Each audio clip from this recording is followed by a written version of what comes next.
Communicating consciousness. That's what we're talking about today on the United Public Radio Network. On ATP Media, have we got a treat for you? We have the wonderful Preston Dennett and Dolly Safran back on the show to share more of their amazing experiences and to enlighten us about consciousness, which is such a important topic these days. So stay tuned, coming right back. You got to accentuate the positive. Wow, I feel good. A little bit of feel good goes a long way. You're listening to Karen Swain, teacher of deliberate creation, accentuating the positive, showing you a way to a better life. Accentuating the positive, it's not just fad, it's sanity. Who in their right mind would accentuate anything else? If you feel like that's what you want to do. G'day, and welcome to another show.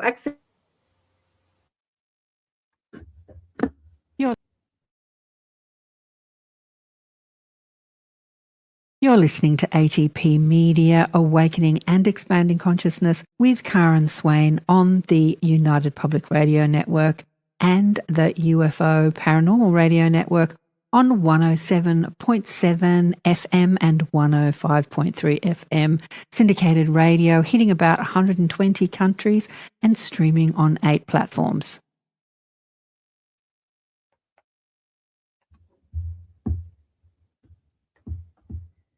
I'm muted. I didn't realise I hit that. I'm streaming over myself. Preston's muted too. Hey guys, welcome to the show. So great to have you back on. Hello. Hello. Happy Sunday.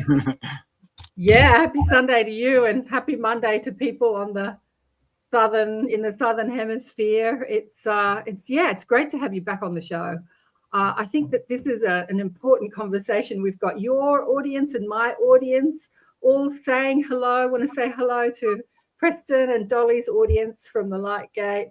Hello, my family. Love Preston Dennett. Oh, my sister-in-law. Is she your sister-in-law? I love you, Christy. Yeah, she married my brother. Is this the artist? Is that the artist? Yes. Yep. Aha. Hi, Kisara. Yeah, there's a great audience online. You guys have such a fabulous audience, and I know my audience is on too. Some of my favorites, Vladdy, here he is. Much love to all of you. Vladdy was sharing an amazing dream he had with us in my little group the other day about meeting some humanoid ET beings in a very vivid dream. It reminded me of your astral travels at night, actually, which cool. I want to get into. But do you want to bring up that I've lost the star, that Preston, that star? I don't know. I can't seem to find where the starred one. There, that one. Yeah, Joe wrote this before we went live, and I just loved it. Peace and love from Joe in Portland, Oregon. Stay curious, love deeply. Oh, Joe, I just love that. Isn't that beautiful? Yes. Yeah, you can do those two things. I think you're going to be just fine. Stay curious, love deeply. I think being curious is the meaning to life, really, when it comes to expanding consciousness. What do you guys think? I agree 100%. The first rule of it, I was taught by ET and both my father, and this is it. Rule number 1, know all that is knowable and then proceed. Rule number 1. That's rule of life. Know all that is knowable and then proceed. Yeah, but what about knowing stuff that's not knowable? Because, in this world that we're in, the stuff that we find out that we knew we wanted to know, but we didn't know it. But then when we found out about it, we knew it. Does that make sense? Yeah. I actually followed that. Yeah. Yeah. We're operating on 2 planes. Okay. You have your consciousness, who you are, and then your physical mind that doesn't know. What's in your cranium, your brain has no clue, and it has to be taught. And principally your consciousness and your desire to know all that is knowable teaches your cranium what's going on. That's how we drive the car we're in, and it's important. Yeah. Yeah.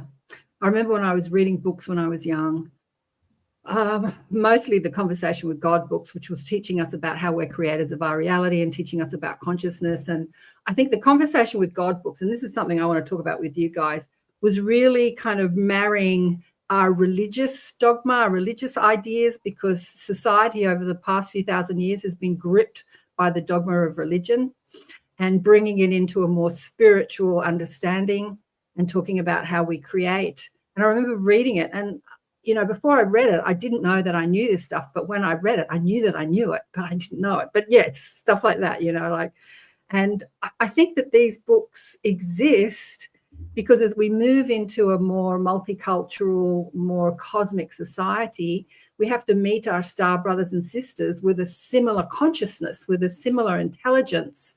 And a lot of us are still sort of under the dogma of a lot of religion, a lot of fear.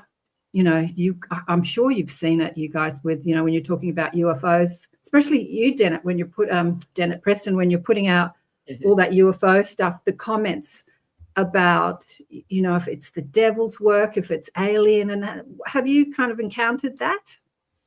Oh, have I? Yeah. Which I get that. We all have our beliefs and our preconceptions about what this is all about. And for me, finding out UFOs were real basically collapsed my belief system because I was also having astral projection experiences at the same time. I kind of came to the understanding that beliefs aren't always that helpful and can actually be, you know, lead to delusion even. So I kind of just started to separate what I actually knew and what I believed. And ultimately, you know, you can believe whatever you want or disbelieve it. It has no effect upon the truth. So really important to separate the two. But I do remember reading Neil Donald Walsh's book, Conversations with God, and you know, being really impressed. It was a reason I think that book was a huge bestseller. Absolutely. And to me, it opened up my eyes to like how this guy, Neil Donald Walsh, really opened himself up to his own intuitive abilities and was able to get these messages directly from presumably source, but what else is there but source? Let's face it, we are in a universe that is composed of source. God. So I thought those books were a really good example of someone who really just ripped the barrier of belief right off and just went straight into like, let's explore, let's be curious. Really good books. Like the Celestine Prophecies, that was another one that was a bestseller around that time. That was also really eye-opening. Absolutely. I love the Celestine Prophecies as well. You know, what I love about what you guys are doing, your work, so I haven't done an introduction because I just assume that everyone that's watching knows who you are. And maybe people who are listening on the network know who you are because obviously you've got the Stargate on Monday nights. Lightgate. It's like Lightgate, got on. Though I like Stargate, that works. Stargate's not bad too. Lightgate on your Monday nights, which is our Tuesday mornings down under. And you've been on the network for what, 3-4 years? 3-4 years? How long have you been on the United Public Radio? 2. It's 140 some shows, so that's almost 3 years. Yeah, almost 3 years. Oh, okay. Yeah, because Dolly said to me, you know, come on the network, and that was about 2.5 years ago. I thought you'd been on for a lot longer than me, but maybe you'd only been on for about 6 months. No, I didn't want to be alone. That's why I told you, come on. But listen, what I love, you're still babies. Preston was showing me things that I could do that I didn't know I could do on the streaming platform today. But what I love about your work is it's marrying consciousness or spirituality or religion and the UFO phenomena, because, you know, as we discussed, a lot of religious people, like especially in the States, not so much in Australia, maybe because we've got a smaller population, but there are so many people caught up with fundamental Christianity or fundamental religion that really locks them out from expanding their minds and their consciousness to this understanding. And I think our star brothers and sisters really want us to get with the program and raise our consciousness and intelligence so that we can walk amongst them as disclosure starts ramping up. I've interviewed some people who were very, very deeply religious when they had their encounters. And frankly, people who were diehard atheists. And they both had equally difficult times with it. Right. Because it challenged that paradigm immensely. And both, on either side, kind of moved a little bit towards the center of what you might call spirituality, which, for lack of a better term, but away from fundamentalist thinking or diehard skepticism. I was a diehard skeptic. I was probably what you would call, not really an atheist, but leaning towards it. I mean, I always knew there was something more than just nothing. But it's so interesting to see. A good example was a gentleman from Utah, Don Anderson. Love this guy. He was a Mormon. And really, you know, that's a pretty strict religion. Absolutely. And certainly I think religion has its, you know, pluses and can be very helpful for people. But after he had Grays come into his house, he's 23 years old. He's got a little boy. He's a single parent. And, you know, basically started to make contact with his child. He's like, no, I'm coming with you. And had a huge, almost, he says it was almost like a near-death experience, because all these memories of all his previous contacts suddenly came back. Dolly had the same exact experience at age 14. He was 22, which really is young in the contactee population. Often this is in, you know, midlife for a lot of people. But yeah, kind of blew his religion out of his mind, and he had to find, because there just wasn't room for it in structured Mormonism religion, oddly. Right. Yeah. Dolly, do you want to share your experience that Preston's talking about? Well, I was okay. So everybody should know that I'm Jewish. Okay, both sides, and but my ethnicities are multiple. My family who came to me from both sides of my family, I have probably every single type of ethnicity on me. You know, it's out right there, you know, and I'm what I consider a Heinz 57 Mad Dog mix. And within those ethnicities, I have all this family life that's taught me every rich, wonderful thing about every one of those ethnicities. Excuse me, my mind is just talking to me right now. I can't make it shut up.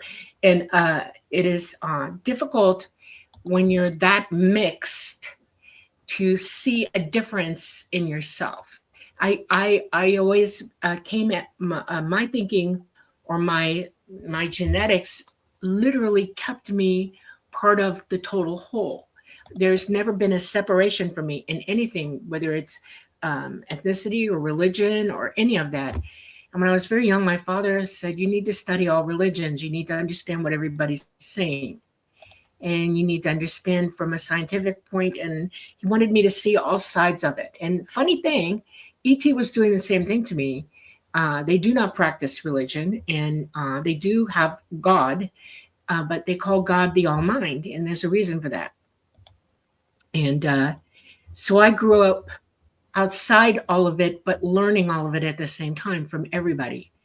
And the one thing that I came to when I came of age, because it got put to me by ET as well as my father at home, my dad actually got right up in my face. He said, have you made a decision? And I'm like, about what? And he said, and this is about the time I would have been bat mitzvahed, okay? And he said, what are you? Who are you? Where are you going?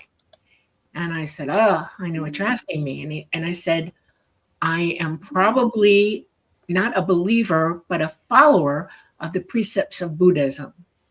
I find that aligns with what I'm being taught on both sides of this thing, you know, because I've got the duality of being with them in here. Okay, I've lived two lives. And he said, what do you mean by that? And I said, that what ET has taught me from this big all forward, we're one, we're all one. They're us, we're them, and we're all one. And we are all together source. There's no difference from us. We are intelligent life coming from the core of all the universe and all known knowledge, all of it together. Just because you come out into the third dimension to live in a planet somewhere in this universe, and you genetically are coding to live on that planet so you can survive there and learn what it is you got to learn while you're there, is totally different from religion. It is totally different from any idea that you're walking around with right now. There's no separation of ideas. There's no separation of thought. There's no separation of identity. We are all one. And the fact that we don't act like that here is very disconcerting to me. Religion doesn't help us come together as one. Religion separates us.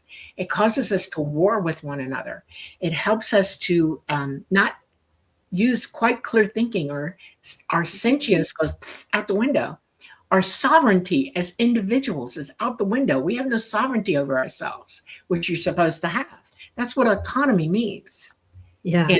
And, consciousness is consciousness. We're all conscious. We all, trust me, we're all the same thing. We're all from the center of all of this. We have no attributes on us in together in source that would keep us separated from one another. We know each other. We do know all of us.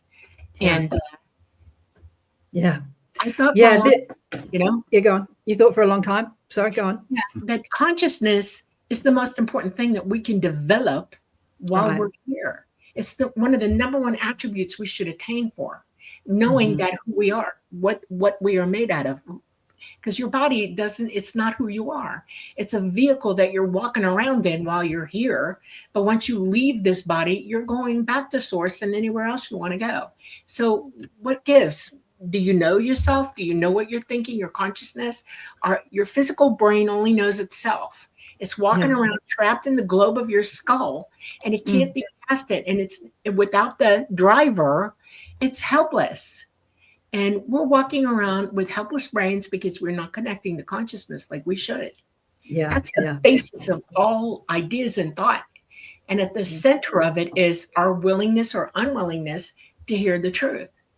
And a delusion is a good way to keep you from hearing that. Preston's dead on, deluded on this planet like you wouldn't believe. We don't know.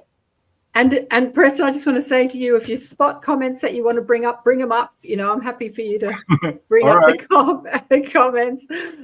This one, I feel a lot of love and positive momentum today. Yay, sending that to you guys. Fantastic. Thank you. Yeah, thank you. Speaking of consciousness, I was a late bloomer. You know, I remember coming into this world about age 5 or 6 or 7. And even then, I had a big family, 5 brothers and sisters. And it was difficult for me to separate myself from them. And I didn't even really get a sense of individuality until I was much older. Yeah. And I would really feel and experience everything that my brothers and sisters were experiencing. And it was kind of a shock to me to realize I was actually an individual. It's interesting because Dolly has memories going back to when she's just months old. I don't have that. I worked towards it later on in life and started remembering even before that past lives. So consciousness is a really powerful tool. Yeah. And it's interesting because when you go out of body, that's a whole new exercise in consciousness where you have to really learn to maintain it. And I want to get into that. And I've got a question for you about that, because I understand that I'm part of the hybrid program to actually hold that level of consciousness or that level of intelligent consciousness. You know, we have to expand our DNA. The DNA has to be tweaked. And I know that you guys have that too. But Chris Bledsoe, have you had Chris Bledsoe on your show? Have you been in contact with, seen him in? I sent him, he's in my friends list, and I send him messages and stuff, you know, when we're going to be on and stuff like that. We haven't had direct communication with him, but I've noticed he's a busy guy. He's busy. I've asked him to come on the show a dozen times and I've never heard back from him, but I love what he's doing because he's marrying the UFO phenomena with the spiritual religious phenomena, which I think is what you, well, no, I don't think it. I know this is what you guys are doing too. And as we move forward in our evolutionary status here on Earth, this is what we have to do. Like on Earth, we separate science from religion or politics from religion. Like we've got the whole thing separated. And just like you said, Dolly, the ETs don't see it like that. They see what we call religious or spiritual or miracles as physics, as science, you know, as intelligence. They don't have this holier than thou sort of put it in this box over there and then there's normal life. It's all just one conversation. What what we see as miracles, they see as understanding of how to manipulate molecules, how to manifest reality. And I think that, what Chris is doing and what you guys are doing is bringing that conversation together instead of having it in those separate boxes. Like there's the UFO phenomena, and then there's religion, and then there's spirituality over there. I mean, I think I heard Chris say on a show that consciousness is another name for God. I don't know, but what do you think about that statement? Do you think consciousness is another name? That's why for ET calls God the all mind, because it is all mind, and we're in it. We're part of it. And we can hear the all mind as well as the all mind hears us. It knows everything. It created us, and it gave us autonomy. That was our gift. And it was natural for it to do, because everything's got to birth something. Okay. You can't be a conscious entity or an intelligence and not want to create. Okay. On every level. And I think we are the creator's creation. And the all mind brought us in to be with itself. Okay, we're part of it. And we've been given an opportunity to elevate ourselves, to know as much as we can so that we can reach its level to communicate directly. And then maybe from there, I don't know what's going to happen from there. I wouldn't even want to guess. I have my ideas, but I'm not telling anybody. I have to get to where I'm at before we can have this conversation. It is an incredible idea to understand that. And you have to think of your own parents. If you have a parent that was very wise and you trusted this person with all of your everything, that you knew this person was dead up honest with you and would never lie to you and always give you a thumbs up, you're doing good, keep going, keep trying, encouragement your whole life. If you could communicate with that parent on that parent's level. And I strived for that with my own father. My father was a genius, and my father knew things that were deep and profound. And he taught me as much as he could, but I wasn't ready to know everything he knew yet. And as I got older and he got older, we started sharing more and more, but I had to bring myself up to that. I had to understand what he was saying, and it was a lifetime of learning through him. That's what we should be doing on a massive level with the all mind, that which created us. Instead of telling it to take care of us and do everything for us, we should be honoring our autonomy and our regency of ourselves and working towards reaching that conversation with that. Exactly. There's a lot of questions here in the stars. I've been using the star, Preston. Thanks for showing me that, about death, which is so interesting. And then Mish said here, curious to know what Dolly and Preston think about Michelle Desmaquet's book, The Thibur Prophecy. Have you heard about The Thibur Prophecy? Have you met Samuel Chong? I've heard of it. I've read the book. It's a bit different from the research I've done. So I'm a bit on the fence about it, to be honestly. It's certainly an interesting book. And I would recommend people read it. But I have to say, I don't know. I'm a bit on the fence about it, because some of the stuff in there really just doesn't match the research I've personally done. I don't think Dolly has read the book, but I don't even know who you're talking about.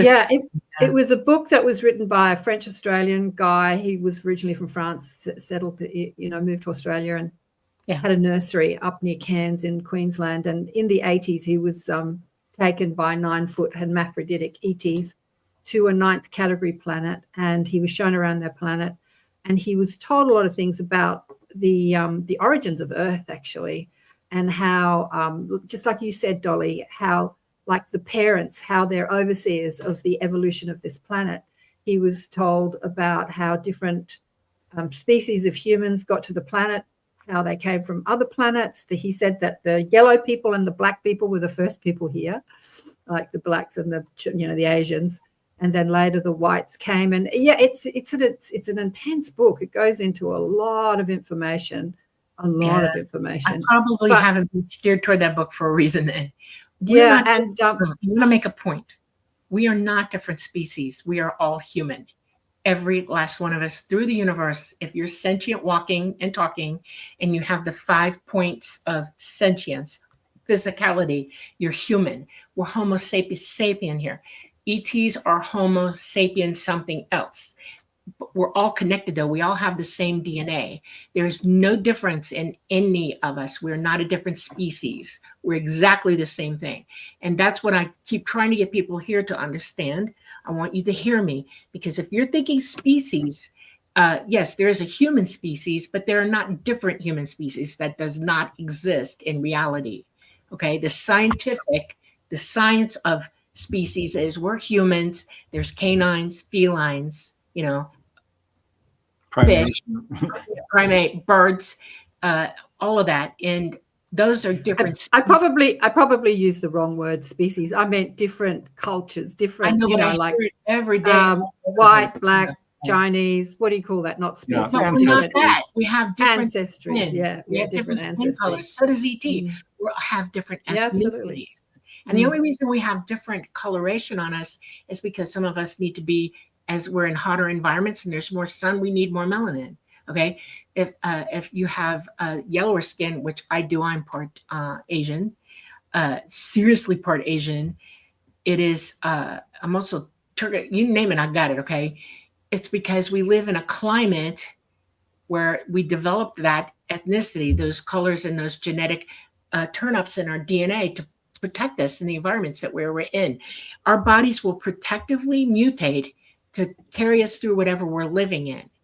So we're not different. We're human. As a nurse, I can tell you that for a fact. I don't care what color you are. I don't care where you're from. Underneath your skin, we are identical to one another. There's no difference. None. Zero. Yeah. And I think as we grow in consciousness, we start to realize how truly we are all connected to all living things, and frankly, to the entire universe itself. Absolutely. But I do want to make a point about consciousness. I think we need to be careful to sort of define it. Consciousness is not thought. Thought is something that we can do with our consciousness. Consciousness, I think, would be better defined as awareness, the ability to reflect. Yeah, because thought it has its uses, but it also has its trappings. You can figure out wonderful things mentally, but ultimately it's all about observation and awareness. And I will give you a definition of consciousness. Consciousness is light energy that exists in real time, everywhere, all at once, all the way. It is that's beautiful. Yeah, it is an electrical light that is has attained, like in your brain. Your synapses are pretty smart. They all know what they're thinking. In your brain, it's a physical, chemical bonds that create the electricity in your brain, and that's how we use energy in the third dimension, so our consciousness can work properly. Outside of this body, we're pure light, and we can gather electricity from any point in the universe around us that feeds our consciousness. We're pure light. That's what consciousness is. It's light that is aware, as Preston said. Intelligent light. When I was chatting to the angels one day, I was asking them more about who they are, and they said, we are intelligent light. And I'm like, wow. And I guess we're all intelligent light, really. Absolutely. They're intelligent light that are not currently incarnate into some form or some physical form or some dimensional form. They're intelligent light that sort of stays closer to source, closer to the light or the air, the dimension or the frequency that is source. It's hard to find words. Honey, you're deep in it. You don't realize it because you're cut off from it. Your senses don't allow you to see the totality of it. But all living, every organisms on this planet and throughout the universe are light. It's conscious, sentient, aware light. And even grass is aware. All right. Vegetables are aware. Everything is aware. It has biological life and it's here. It has a life cycle, and then it dominates. It deems. I'm trying to use the word. Deems out. Dimes out. Thank you. And then it regenerates somewhere else. Okay, and comes into that area where it's going to do its next living process. The universe is set up for that. The universe works this way. It's the engine of all life in everywhere. And well, that's exactly what Vladi is talking about right here when he asks, what do you think about electricity being the thing that connects all beings and all dimensions? Yep. It's funny because I was just looking into a contact case from Guadalajara, Mexico, which I featured on my most recent episode on my YouTube channel. Dr. Diaz was in his doctor's office when this guy walks in, and he looks a little different. He's very short. He's got very pale skin, very, very smooth skin, and basically says, "I'd like you to give me a physical exam, and I will prove to you that I am not from here." Wow. Which apparently he did enough to convince Dr. Diaz that he was not from here. He said he was actually 80 years old, and that there's several of his kind, like 10,000, he said, living among us and trying to teach these various concepts. And he talked about, the dangers of nuclear proliferation and how we are very slow in growing our spiritual awareness. But mentioned specifically that electricity is something we really need to do a much deeper dive on. That this is how they are able to travel vast interstellar distances, which really rang a bell for me because Dolly talks about this as well, how the ET craft use very, very high amounts of electricity to open up a light gate to cross interstellar distances. But that electricity is really the key to all things. And it's interesting to me because when you do astral projection and you get to the other side, which you might call the heavenly realms, everything is light. The grass glows with lights, the flowers, the trees. There are no shadows. It is the most beautiful thing you've ever seen. So yeah, light being the fundamental force of the universe makes sense to me. And what the things ETs can do with light is so amazing. From levitating to healing, to pulling people through solid objects, what appears to be solid, but is actually just light. Right. It's all just energy and information swirling around in a quantum soup. Yeah. Which is going back to the Dive of Prophecy. This is really what I gleaned from the books. What I got from the books is that these humanoid ETs had the ability to do the miracles they talk about in the Bible. And you've just said it. They could levitate, they could manipulate light, they could manifest, like disappear and reappear, like they knew how to frequency, they knew how to become visible in the physical spectrum and then invisible in the physical spectrum. And they did have some technology which they used like cars that would put an energy bubble around them. So technology outside of their, body and consciousness that they would use to sort of travel, like fly, like Superman. And and so they have what we call religion and miracles and spirituality. They just call physics and science. Well, that's what levitation is, human levitation, which we can do. Dolly has experienced it. I have a good family friend, Mary Frank. She experienced it as a child. A number of contactees have experienced it. I'm still not exactly sure what the mechanism is, even though I've written a whole book called Human Levitation. Right. But to hear Dolly describe it, actually having that experience, I suspect it does have something to do with light. Yes. Yeah. Absolutely. Yes, it does. Yeah. Yes. Well, flying dreams. I think flying dreams are pretty common for most humans. Most people I've spoken to remember some sort of flying dream. So would you say that that is memory of us astral out of our physical bodies at night, where we can astral travel and we appear to be flying? Yes, yeah? Absolutely. Yeah. Mm-hmm. Yeah. Go ahead. Yeah, if you're having flying dreams, you are this close to having fully conscious astral projection. Because remember, we are all doing it every night. Right. And going back to the idea of consciousness, this really surprised me. We're fully conscious on the other side.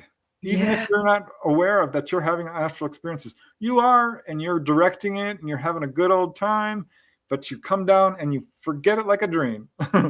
It's still there. It's not erased. This is something that I take away from my conversations with you, Preston, about your out-of-body experiences at night.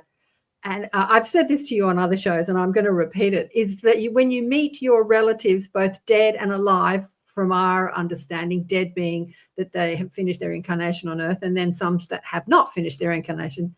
And you having a conversation with your brother and your sister, I think, saying, do you know you're not in your body? And they look at you like, what do you think, we're stupid? Of course we do. Like fully conscious of who they are, where they are, but more conscious than we are when we're in our physical form, like more Right. conscious of I would who like we to are finish that sentence. as that connection to source energy, or connection to light, or connection to spirit or energy, like Right. more conscious of who we are as consciousness than when they're in their physical understanding. Yeah, go on, Dolly. I want to finish what that thought is. But Yeah. the thought is this: they were trying to tell Preston that my physical brain is not is listening only as if in a dream, and that when the dream they wake up, it become fully lucid. They're only partially lucid. They let go of it like a dream because they don't realize it was fully real to them. Yeah. And they let go of it. Your brain will only assign importance to things it thinks are important. And our physical minds tend not to use dreams as something that's that important to remember. So it lets go of it. Your physical brain is a big bad actor in this, okay? Yeah. It is only capable of so many things. And if you're polluting it, if you're not exercising like you should, if you're not exercising it at all, it's not going to have the capacity to fully understand everything your consciousness is doing. And it's connected at night. And if you remember your dreams like that, you're only listening for a little while and then you turn it off and then you wake up. Okay. And so, I had a lovely dream. And you don't realize that, no, you were in contact with your loved ones. You were OBE. You were running around having a good time. And people don't think that they should settle into that and remember it as if it really happened, and then go from there. Every time it happens to you, write it down, remember it more and more and more until you're 100% lucidly dreaming or lucidly OBEing at night, and you can have that conversation for real and then remember for real. Yeah. Well, that's one of the tricks to astral projection. You always have to keep track of it's maintaining consciousness. Right. Where are you? Who are you with? What are you doing? Right. At all times, you need to keep that running in your mind and use the ability of thought and awareness and perception to sort of ground yourself in reality. Because when we go out of body, we lose track of that. So that's one of the techniques that you can use, especially right when you wake up. You're like, okay, I know I was just somewhere. Just lie there for a second and ask yourself, who was I just with? Where was I? What was I doing? And it can all come rushing back to you. It's a good technique. Yeah, it's interesting, because I have really vivid memories of lucid dreaming, or just what you were saying, Dolly, coming back into my physical brain perspective and having memory of what I was doing in another dimension, out of body. When I was younger, more than I do now, and I still try to practice remembering. And I know that, Preston, you've said meditate, meditate, meditate, meditate. I used to meditate a lot more when I was younger because I kind of had a reason. I wanted to expand my psychic abilities and consciousness. And so I meditated more then than I do now. So maybe I've got to get back to meditation practice. Yeah, if you don't use it, you lose the connection. Yeah. Do use it. But, I have clear access to guides and angels and dead people, in my physical waking body. But it's that memory of where I've been when I wake up in the morning. Even this morning, I woke up and then felt myself falling back to sleep. And there's this energy, a vibration, frequency. It's absolutely beautiful. It's like warm comfort, where just before you lose consciousness, like just like you're falling asleep, and then bang, it's like the lights go out, and then the next thing you know, you've woken up, and there's that memory lag. So I'm saying to myself, I'm feeling this frequency. I'm going to remember. I'm going to remember. I'm going to remember. Yeah. I didn't. So we can aim for in life is to become conscious and lucid during the day, so we can OBE while we're dead up awake. I want to explain something to you. The chemical process that makes you fall asleep is sort of like anesthesia. It's a chemical that your body administers to you because it's time for you to take a nap. It's physically tired and it starts dropping those chemicals on you, one of them being melatonin. Your pineal gland, which is the important gland that has to work for you to go OBE anyway or be psychic, is that gland. It's an endocrine, and it's part of your endocrine system, and it sees light and dark. It knows what time of day it is. It knows when to sock you up with those chemicals to make you go down. It's a protective measure to protect this body from being overstimulated, because your physical brain can only take so much, where your actual consciousness can handle anything. So there's a state of being that you can get into during the day when you meditate, because you allow your consciousness to become the absolute driver of you and be in consciousness. That's something that people don't talk about enough. You can actually attain full awareness, consciousness during the day. You practice it, and meditating is the first step. There's a second and a third, and you have to be able to get to the second and the third through the first. Going within to go without doesn't mean go to sleep. It means to go within who you are. One of the things that I do every day when I wake up from my sleep, my physical sleep, is I go in and I open my third eye and I remain open all day long. I'm fully consciously aware of who I really am. My awareness is speaking to you as I speak to you now. I hear myself think, not from the brain, from consciousness. And if you practice that, it becomes an everyday affair. It's like breathing. You attain what Buddha was trying to say, nirvana. That's the state of nirvana, for your physical body to be in that light, to understand. Yeah, you meditate while you're awake. Hold that state, because we have these different levels of theta, alpha, gamma, delta. So if Alpha, beta, theta, gamma, delta. Yeah, it goes beta, alpha, theta, gamma. Yeah, I studied this when I studied energy healing. Yeah, if you can pull yourself, you should be able to, because if you measure the brain waves of certain people who are, quote, enlightened, they are able to absolutely pull themselves into these, what you would think was asleep, but they're fully awake. Yeah, theta, gamma. Absolutely have an out-of-body experience while they're walking around and essentially bilocate and do all these kinds of abilities that we call superhuman, but are not. They're natural. Right. Yeah, it's just physics, right? It's just physics. It's just science. Yeah. Dolly was talking about that. Waking meditation. You want to meditate at all times until you reach that point of full awareness, and you're paying as much attention to the inside world as to the outside, because they connect. They're the same thing in a way. Yeah. And this also gives us the ability to perceive frequency, subtle frequency, through the cones and rods in our eyes, through our physical apparatus that others don't. Because, there are many people, and I know that you've talked about this a lot, both of you, who will look up at a craft in a crowd and 3 people can see it and the rest can't see it, or encounter an ET that is completely visible to some and not visible to others. It's like mediums who can see ghosts and others can't. Right. You're not looking with your physical eyes, you're looking with your third eye. And it appears to be physical because you're seeing it standing in front of you. But I guess everything we see, the mind is seeing anyway. Like, we think it's our eyes seeing it, but the mind is actually interpreting light. Yeah. And it's interpreting what you're doing with it. Yeah. And it's you're the programmer, it's the computer. Okay. Yeah. And you have to give it a base program for it to operate properly, and then you take complete control of it and move through everything with it. You become the operator, the total operator.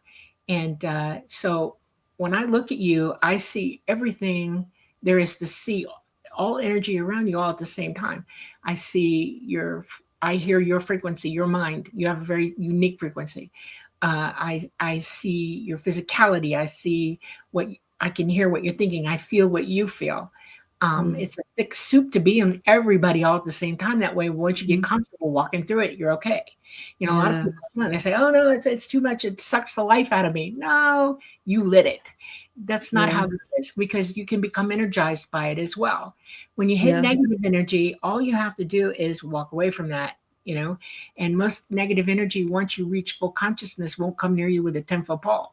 It'll see you coming and go, no. Well, yeah, absolutely. And when you hit negative energy, if you're not judging it as negative or bad, then it doesn't really affect you in a negative way. It's only our judgment that creates our experience. Like, if you see something horrible and you go into, that's terrible. If you resist, But, in the Thyva prophecy as well, when Michelle was taken up into the ship, it's so interesting how they to get him on the ship, they had to what's the word I'm looking for? Like, take all the bacteria and stuff off him, like wash him. Decontaminate. Thank you. Decontaminate him. Massive decontamination process.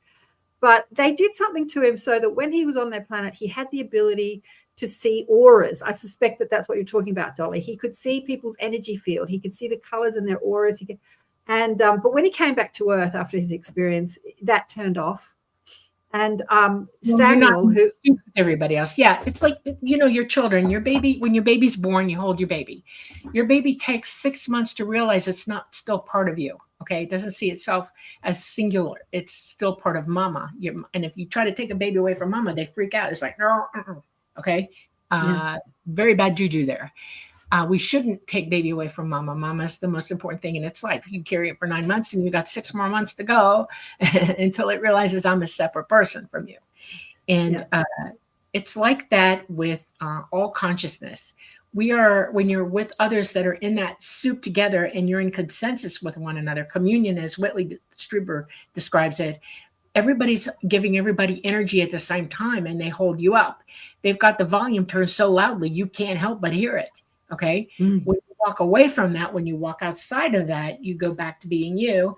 And without that energy that you're getting while you're with them, the volume of it, you go, wait a minute, what happened? I don't hear it anymore. And that's because it's still up to you to turn it up for yourself. They can only work with you so long as you learn to do it for yourself. I love this point that you're making. I want to comment on this because I see this when people tell me about their onboard experiences. Because they're fully telepathic, they're communicating with other people, their own family on board, and they're talking telepathically in a way that they've never been able to do back on Earth.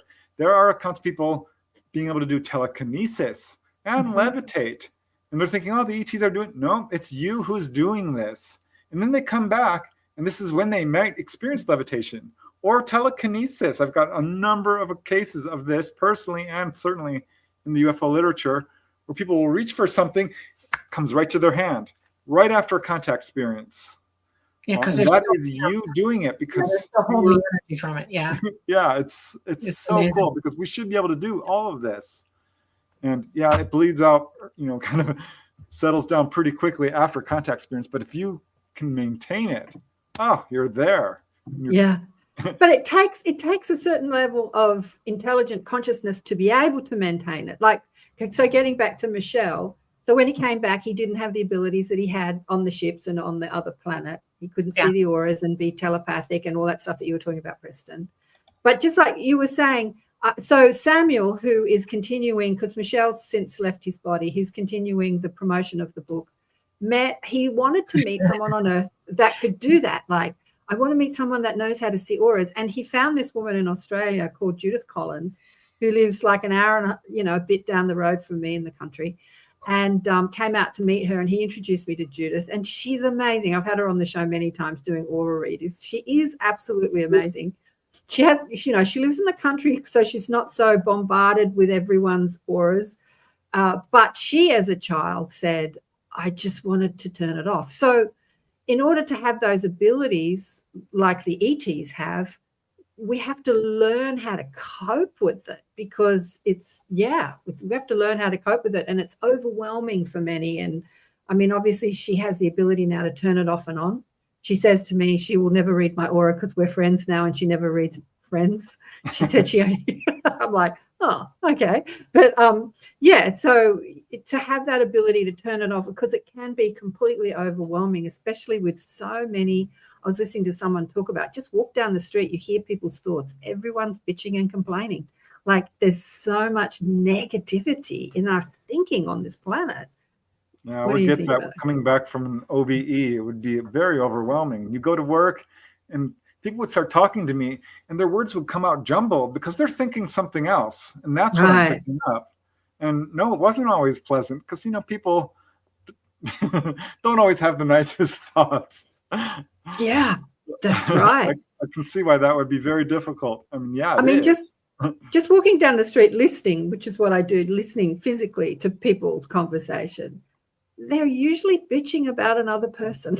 That's There's a common, she said, he said, what about what? He said this to me, she said, did you hear this? Did you hear that? Like that seems to be a really dominant conversation here on Earth. So Wow. I want to get to this question. We're way back on the Bledsoe conversation, but Greg here said ages ago, Greg, I had you start there. What does Dolly and Preston think about Chris Bledsoe's prediction about Easter 2026, which is like a week away?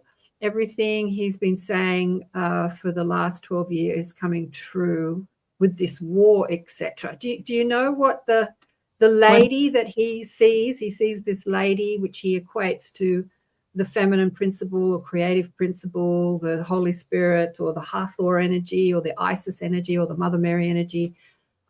She made all these predictions about ET or orbs making themselves known when the bombs start flying between Israel and Iran. What do you guys think about that? I met Chris Bledsoe, a lovely man. He was healed of Crohn's disease, I believe it was, during an ET contact experience.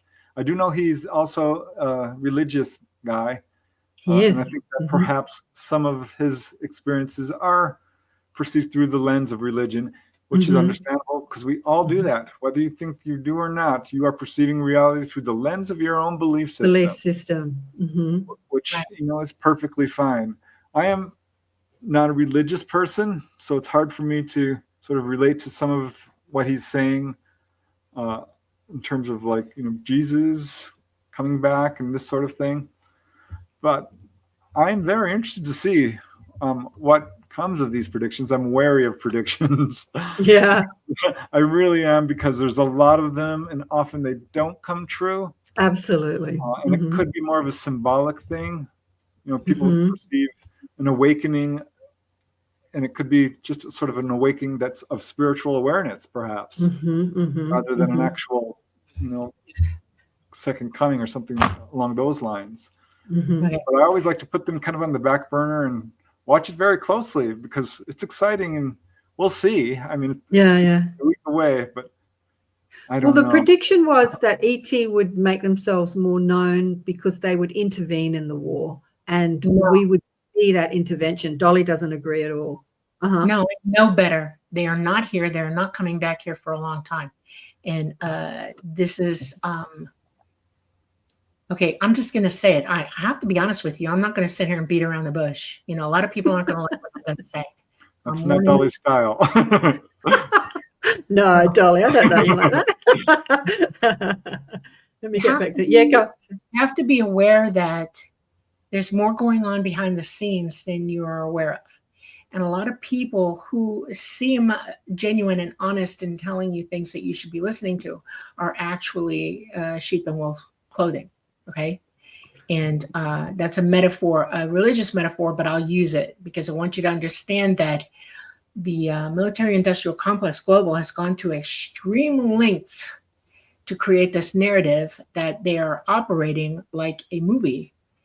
Okay. And they are ready to start dumping on us. And it is called the false flag. And they're going to show you that ET is either going to be your rescuer or your condemner. And I need you to understand that if you're predicting that ET is coming to rescue you, I want you to understand that it's the farthest thing from the truth in reality. I've said it a million times, and if you watch everything that I've ever said, you will know point blank that we are the responsible for our own woes upon this world. We have created every stupid, stinking, thinking thing that's going on here. We had no help from anybody but ourselves. And it's only going to be us that get ourselves out of it, or we pay the total price for that. And that is we're heading into a situation where nature's going to take care of it, whether we like it or not. Yeah.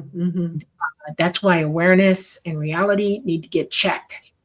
And if you make a prediction to me, I'm going to look at you funny because you are not telling me something that you should be telling me, or anybody else for that matter, because your issues are more important. Healing yourself and what you understand about reality are more important than worrying the world to panic people, make people think things that are not true. It's a type of a control that you should not be exercising, period.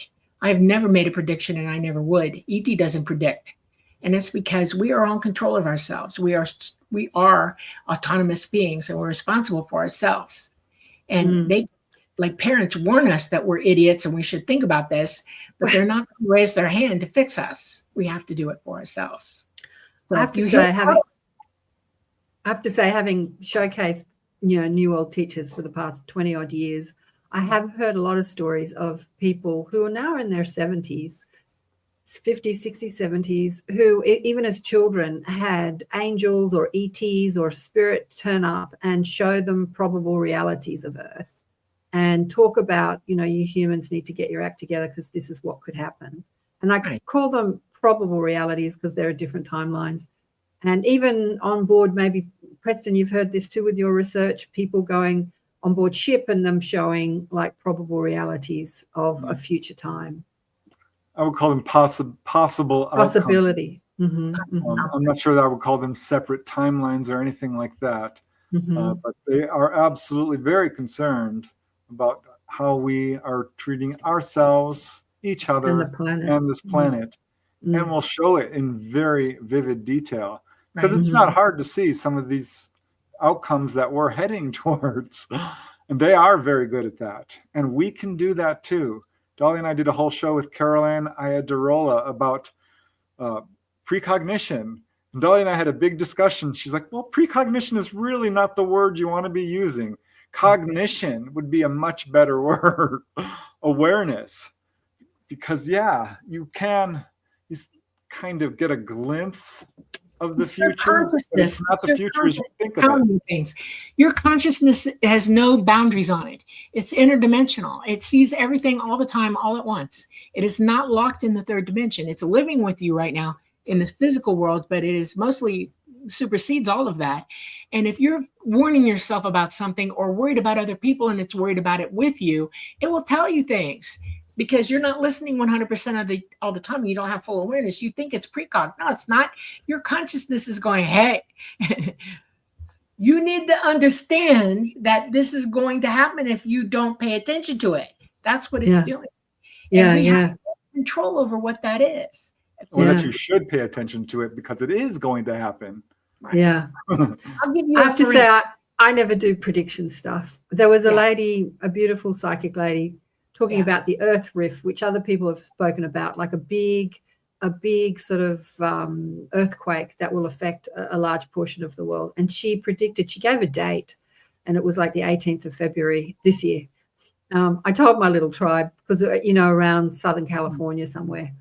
And one of my friends stopped travel on that day, but it didn't happen. And then the psychic got on YouTube and said, just justified her connection to spirit, but it didn't happen on the date that was predicted. But one prediction I do have, and that is that, in the future, there will be a lot less people on the planet for whatever reason that is. But there's so many ways that people can leave the planet. They can leave through pandemics, allopathic medicine. They can leave through wars. They can leave through earth disasters. But probably in the next, 50 years, there will be a lot of people leaving that way en masse. Yeah. I would call that an awareness. Might be the best term for it. An understanding. Right. You don't have to. You're perceiving that. We don't. Yeah. There's time here. We are at the end of a cycle. And at the end of a cycle. Right. Yeah. That's the point. I'm not predicting this. I'm telling you a point. In fact, we are at the end of a cycle. It is coming rapidly. It's already upon us. It's happening in real time in front of you. And if you can understand it and see it for what it really is, you need to react to it, because how you react to knowledge is more important than anything else in the world. That's why they don't want you to know the truth, because they've known for 80 years and have deliberately kept it from everybody, because there's a lot of people on this planet. We can cause havoc. We're perfectly capable of messing up their plans. And so they're holding it tight to their chest to the bitter, bitter end. And they have a bitter, bitter end. They're committing genocide as we speak. These little diseases that are cropping up, these, genocidal idioms that are going on in Africa. Africa is just now starting to have problems. They've been having them. I've watched it in real time for the last 50 years. Oh, yeah. God, 100 years. Yeah. Okay. Yeah. Almost completely wiped everybody out, and everybody that's left is acting like idiots. Okay.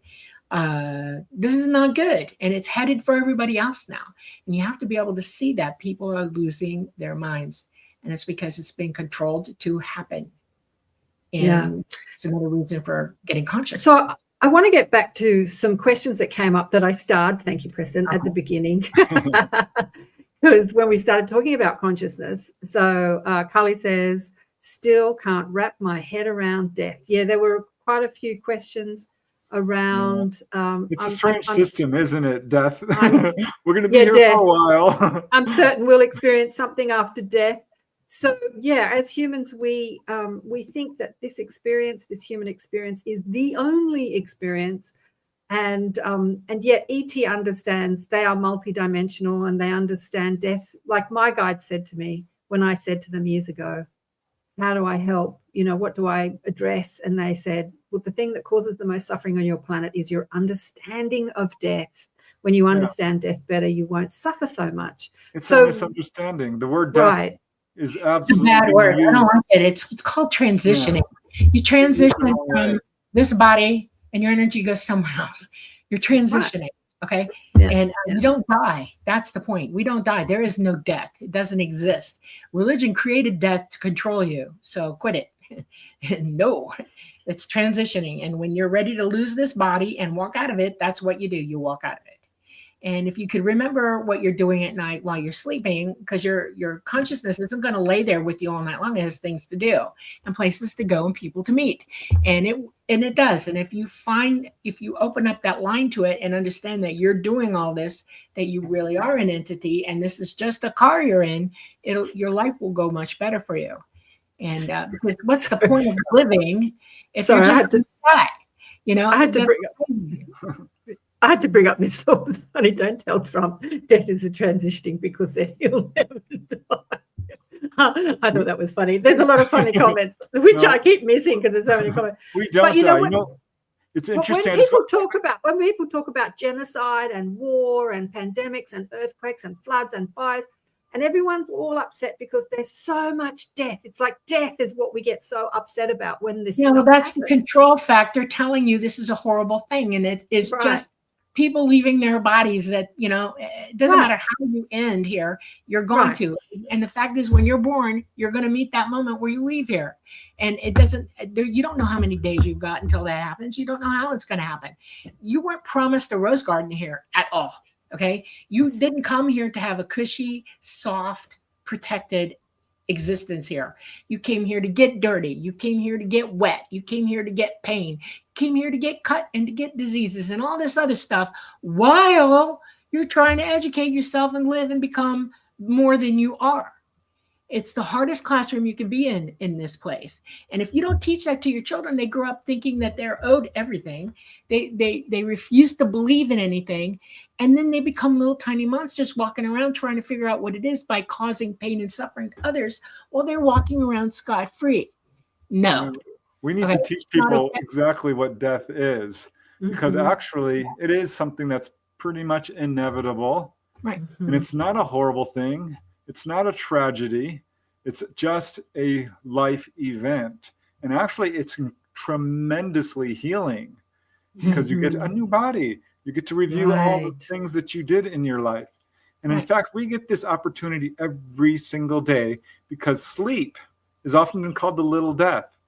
And some people have horrible insomnia because I think it's related to the fear of death, and they have trouble falling asleep, because in a way, it's like a near-death experience in a minor way. There's no trauma involved, but you're leaving your body. You're going to the other side, just like you would when you pass on. Yeah. So this is a wonderful experience for you. I saw you on, I haven't finished watching it, but on Jeff Reynolds' podcast, the Jeff Mara podcast, talking about out-of-body experience. Great show, fabulous show. I loved it. I've got to finish it. But we've had that similar conversations on ATP Media as well, but I can listen to it 100 times and then. But when I was on Jeff's show a couple of years ago, we were speaking about the same thing, and I said, we die every night. And that's the, how he takes a bit of your conversation and puts it up as the title. We die every night. That was his sensation. We don't, but you It's a know, good as you one. say, It's a good sleep is a little death. Yeah. I mean, we're doing it every single night. And how much we Yeah. love going to bed. You know, everyone, like when you're a little kid, you're like, oh, I don't want to go to bed. But then you know you're an adult when you're like, I can't wait to go to bed. It's sort of the marker there that you Yeah, mature. I've seen kids fall asleep standing up because they refuse to take a nap. You know, it's like Right. Yeah. it's amazing. Well, they're new here, and they want to see everything and experience it all at once at the same time. And the joy of it is so immense that they just can't stop. You know, it's like, I'm not going to go to sleep. I'm going to waste my time doing that because I want to experience all this stuff. And then they go, you know, and then you get age and you get wiser, and then you realize I really do need to sleep, you know, and take a nap, you know, go to bed, get a good night's sleep, restore the body, because the body ages and it needs that. But what's really interesting about sleep is you don't lose consciousness. And if you get really good at OBEs and meditating, maintaining awareness, you don't lose that awareness. Dolly can do that. She can basically lie down and go to sleep, and she's out of her body. I'm not quite, I've done it a few times where I basically stayed awake from lying down to waking up. I did not lose consciousness. And it is the coolest experience. It's like, It's cool. oh my God. I want to discuss this, but we're running out of time. It goes so quickly with you guys. We're going to continue the discussion on the light gate tomorrow. Yes. But Yes. I remember I had Penny Kelly on the show years ago, and she said, I basically didn't sleep for 3 years. And I said, what? And that's exactly what she was talking about. She had this coherence and consciousness when she fell asleep. She had the same consciousness as when she was awake, so that it never felt like that blackout, that forget. She didn't have, and I said, well, what did you do? And she said, I didn't know what to do. So I flew up and sat on the roof. Like she's in her astral body. So she had this like you guys do, this physical awareness while she's in her astral form and out of her body, but that same physical consciousness. And so she didn't know she could go to other dimensions, or that she could do whatever. So she just sat on the roof and she was looking up at the stars. Yeah. You eventually moved away from that. I started that as a small child.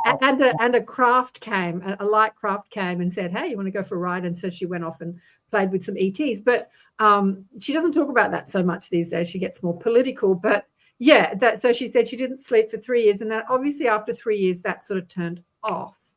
Do you want that to stay on, or do you want that, like, if you develop that ability to have that stream of consciousness from awaking, sleeping, so it's the same awareness, or is it stay on?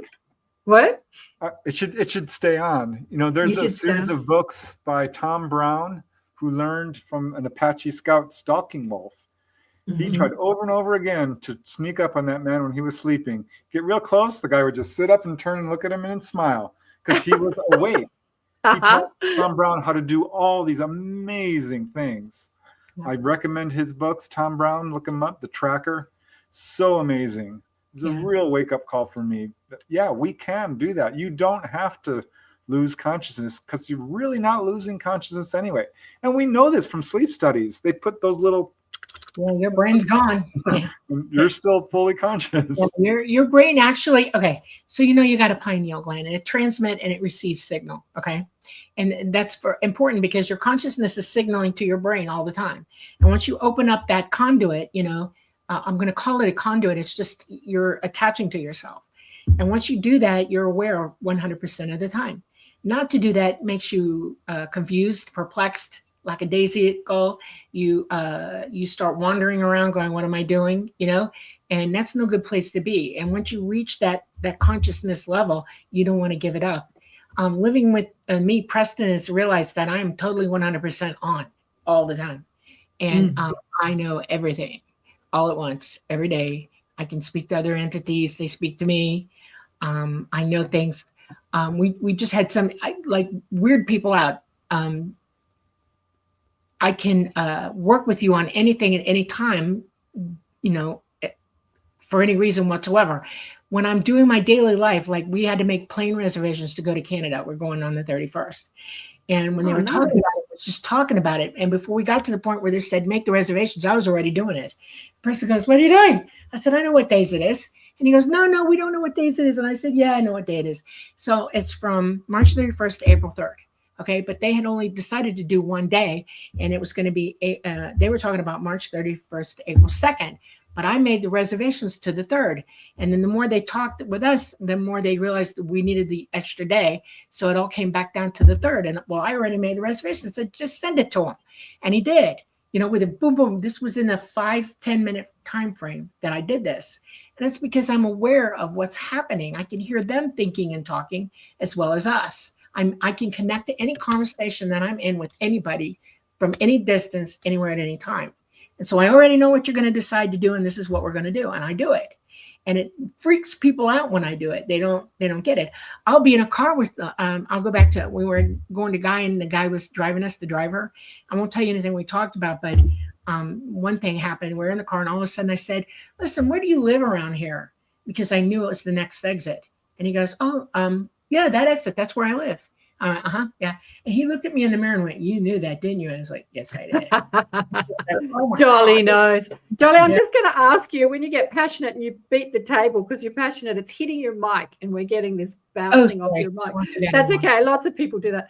I'm Yeah. going to do a station ID break. So here we go. Here's a station ID break. We'll You're get listening right to back into ATP it. Media, Awakening and Expanding Consciousness with Karen Swain on the United Public Radio Network and the UFO Paranormal Radio Network on 107.7 FM and 105.3 FM.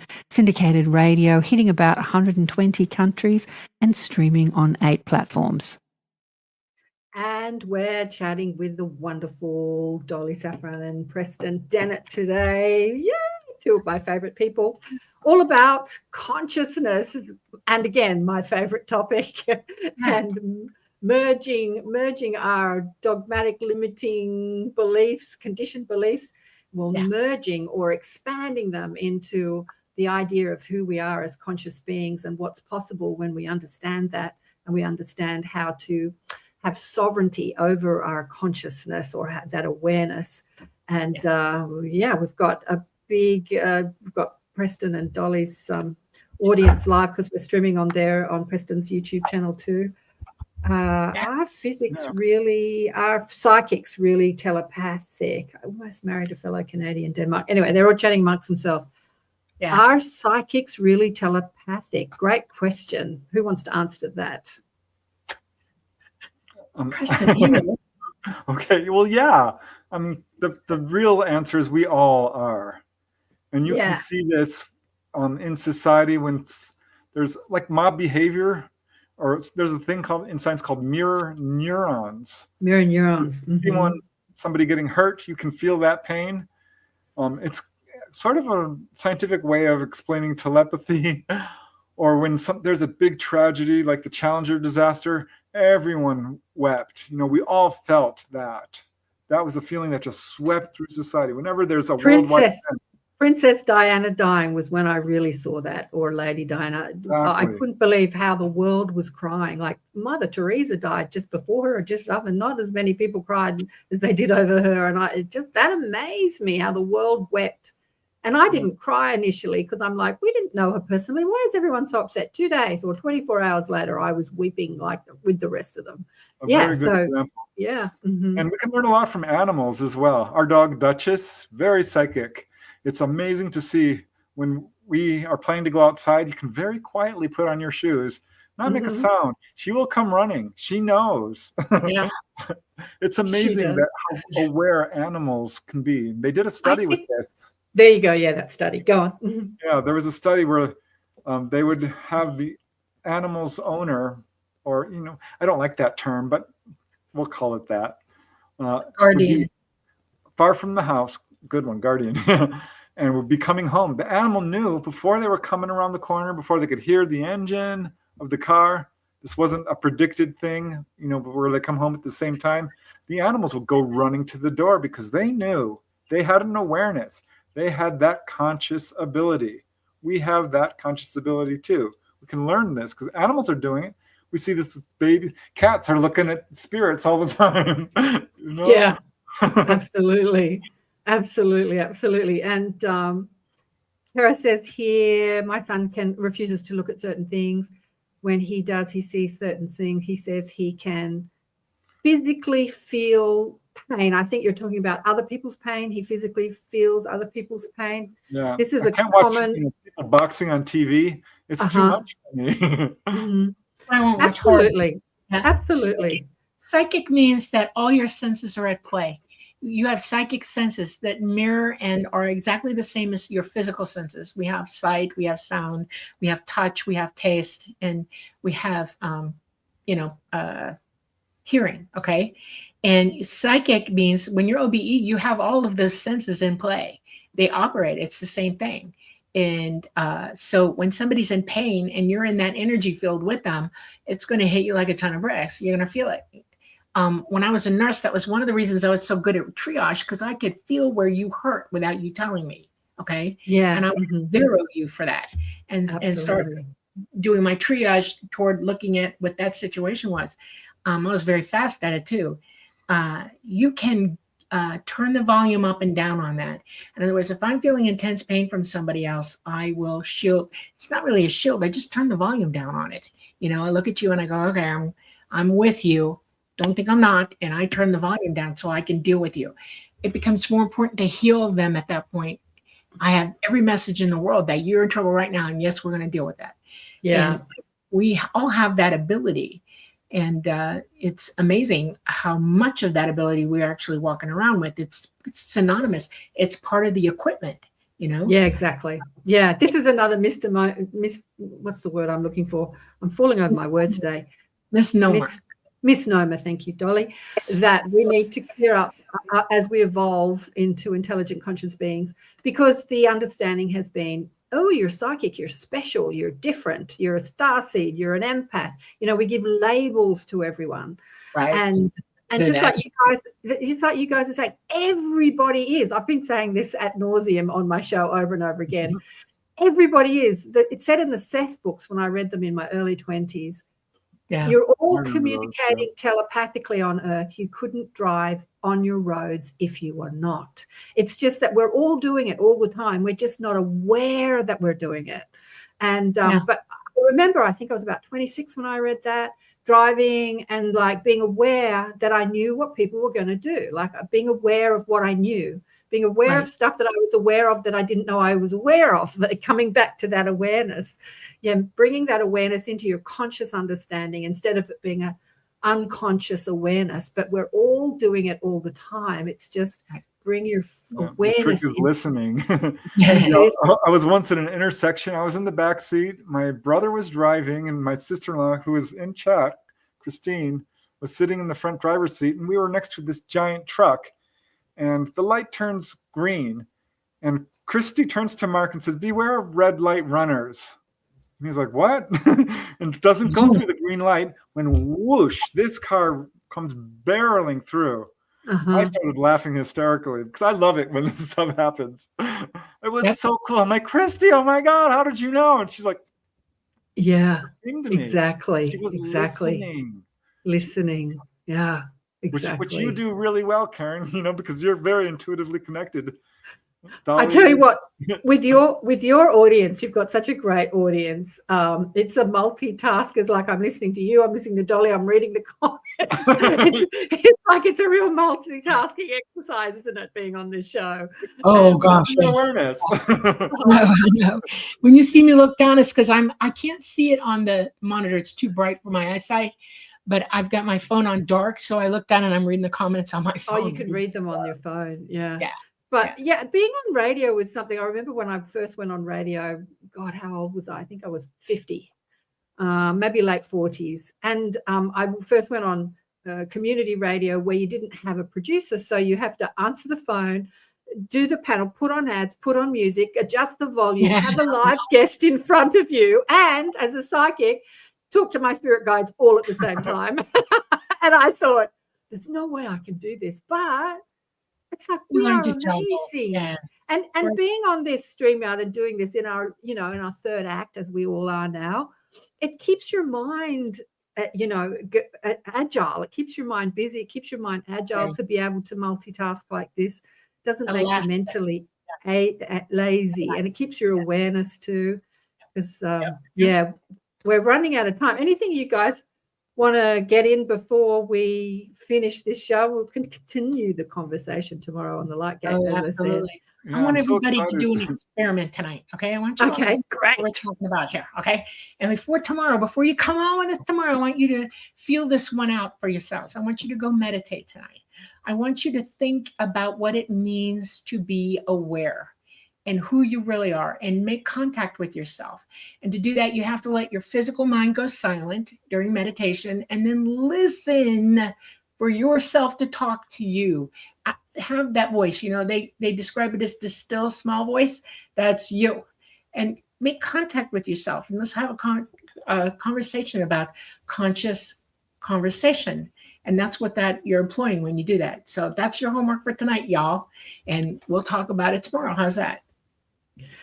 Well, I love that, Dolly, because, I think what a lot of people are doing is they watch podcast shows. It engages our interest. It engages our curious mind, and it's beautiful to be curious. What was that quote at the beginning, Preston? Stay curious and love deeply. Love that. Yeah, stay curious and love deeply. Yeah. But, engaging the curious mind doesn't necessarily mean that you're going to implement what you know to be your truth into your life as your truth. So a lot of people know a lot of knowledge. They listen to you guys. They've read all the books, but they don't implement the awareness into their life. So giving people exercises like that, meditate. I want you to be me. I want you to be you, Yeah. People say this to me. How did they choose you? You must be very special. No, I'm not. I'm just like you. I just was more in tune with doing what I needed to do to try to catch up to them. And I was on a mission that I was going to learn how to do this, and I did. It came naturally to me. It can come naturally to you. You just have to give up all the around you that's telling you no. Say yes to yourself. You can do this. Exactly. And you do it for you, not me, not Preston or anybody else. But the reason I give you this assignment is I want to hear your journey. I want to hear you're impacted about it. Come in the chat and go, guess what? I want to hear all that stuff. It's marvelous to me. I don't like sitting here chatting to myself. I'm giving you information that I hope you employ, that you use to help yourself. Yeah, absolutely. Absolutely. We have to believe in ourselves. We have to love ourselves. We have to forgive ourselves. We have to really embrace ourselves. Right. Absolutely. It's all about self, while at the same time, all about everyone else. That's how connected we are. Because the idea of individuality is very, prominent here in the third dimension, but it's a bit misunderstood. We're not alone at all. Never alone. Never alone. That's right. I just want to say hi to Leah. She says always an awesome show, like no other. She's loving it. Honored to learn. Thank you, Leah. And then what does Dr. Neil say here? I've been putting 3 hours relaxing Buddhist teachings on my YouTube to go to bed. Works great. Thanks for that. Some solfeggio frequencies. What do you think of the solfeggio frequencies? Do you think that's the go? Or the solfeggio, and that's how you say it, solfeggio. And nice. Solfeggio, and it's a sequence that occurs during brain frequency, and music is very largely associated with that. We created music because we had to let what was in our brains come out, and it came out as music. Music is a language. We speak this language. Music is the first part of light language. Okay, just so you know. And you're hearing tonal qualities, you're hearing frequencies and stuff like that, because we all think in those. And so, the solfeggio is the first and only true scale. It's the scale of light, how light operates. So, it's very important to understand what that is. So, yeah. I think that you've probably spoken a lot about the hybrid program. Definitely, Preston, you've researched that with different people, haven't you? I had this beautiful woman on the show recently called Tannis. What's your last name? Me and names. Cole. Anyway, and she's a hybrid. We were talking about the hybrid program. She was talking about meeting her hybrid children. And so I asked her this question, why do you think they have the hybrid program? And she said something that I hadn't considered before, because I've had this conversation a lot. She said, if we're to meet ET physically, they have to be more physically like us because of the bacteria and the microbiome and the energy frequency and everything. So if we splice the physical DNA with their DNA, it's more possible for them to be physically on the planet. I thought, flip that around. wow. So we can, flip it a little bit. I'm hybrid. I'm a known hybrid. Okay. Yeah. So that I can exist with them because I had to be with them to learn from them. It's not because of them, their genome not being able to handle me. It's my genome being able to handle them. Yeah, both ways. It goes both ways. As I was saying, that I discovered I was a hybrid too. In order to hold the psychic abilities that I hold. And it started, might have started before, but I know that my mother was different. She looked different. She looked the same, but she looked different to her family. She was a completely different. And so I related to anybody. I freaked out. And Preston, you talk about your family a lot. Do you think your whole family, their DNA was tweaked in order for you guys to, well, you specifically, to do what you do now and have the experiences you have? There's your friend. Hello. The dog. For people listening on radio, the whole UFO thing is in my family. My older brother and my younger sister both have had very close encounters. I probably had the most of all of us. I never knew about my parents, but I suspect, yes. And in a way, we're all kind of hybrids, if you want to look at it that way. Absolutely.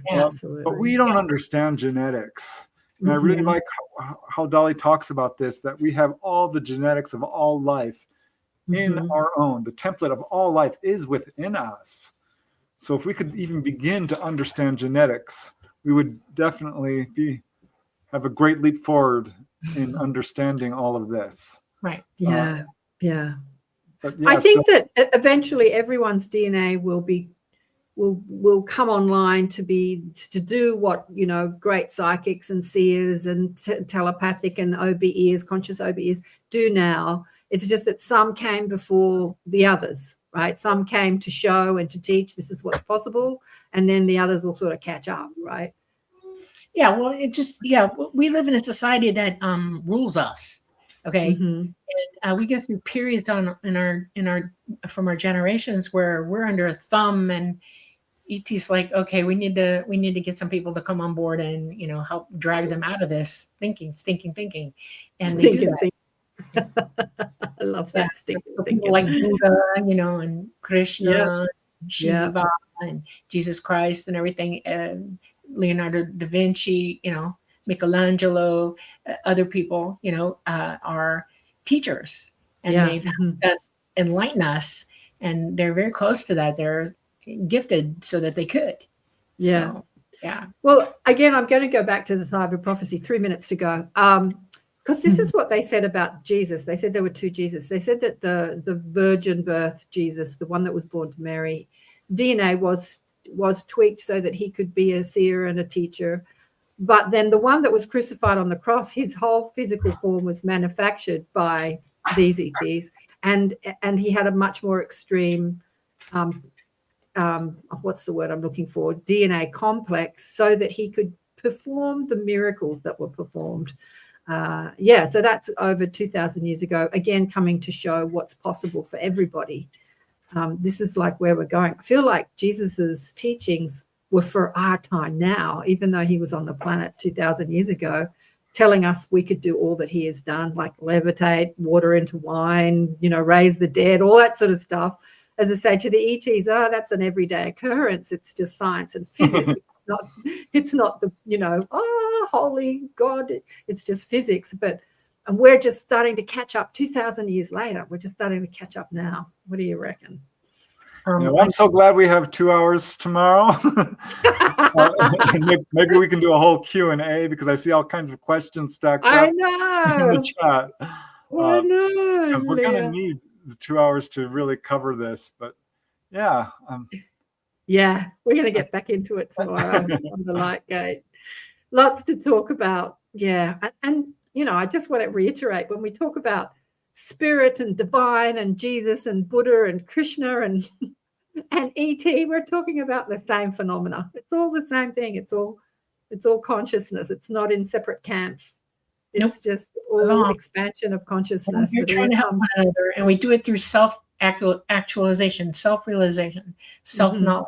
We learn We learn, we teach ourselves, and we become wise. If people knew their own power of their own thoughts, they would certainly think more carefully. Because on the other side, thoughts are things you can create with your thoughts. And essentially, we're doing the same thing here. Right. We are often our own worst enemy, and we're also our own best friend. It's up to us to really push ourselves forward to become enlightened, like these folks, Buddha and Jesus. You know, they said we could do all these things they're doing. Right. We can. We can. Yeah. Jesus taught his apostles what he knew how to do, and they just demonstrated it as well. So things like that. He was teaching them the whole time. So yeah. Oh, guys, it's always such a joy and such a pleasure to be with you two. I feel like you're my family. We're family. That's great. Part of the network family and soul family. Yeah, I just love what you are doing in the world. I really do. And Dolly was telling me secretly yesterday that Preston, when he's not eating or patting the dog or going shopping or shoveling snow, he's at his computer working. He's so dedicated, churning out the books and churning out the podcasts, and then the Lightgate, putting different experiences and scientists and ET researchers on the Lightgate with Dolly. Yeah, you're amazing, you two. And thanks so much. And let's continue this tomorrow. Let's continue. So everyone who has been listening, please do what Dolly has asked you to do, you know, with your consciousness and meditation. Be aware of what you're aware of. Notice what you notice. This is something that I learned through a healing technique. Notice what you notice. Notice where your attention goes, either when you're thinking or when you're looking physically. Where do you place your, like, notice what you notice. Notice what you notice. Bring your awareness in and, like, tell us what you learned tomorrow on the Lightgate. Absolutely. Yeah. Okay. Do you want to remind people the times? Because I think we're earlier on ATP. You're a bit later. Yeah, we're 8 p.m. Eastern Standard Time on Monday nights. That's 5 o'clock on the Pacific Coast and 7 o'clock Mountain Time. So yeah, it's going to be fun. And I think it's probably about midday down under, which is a nice decent hour I can sleep in. Big love to you all. Thanks for all your amazing comments. Sorry I didn't get to all of them. It was incredible. Tomorrow, great. See you tomorrow. Thanks for the live show. Thanks. Preston's more vigilant at the comments than I am. I might get caught up in the conversation. But Q&A. Bring your questions tomorrow, and we'll see you tomorrow on the Lightgate. Big love to all of you. Mwah! Thank you, guys. Ciao.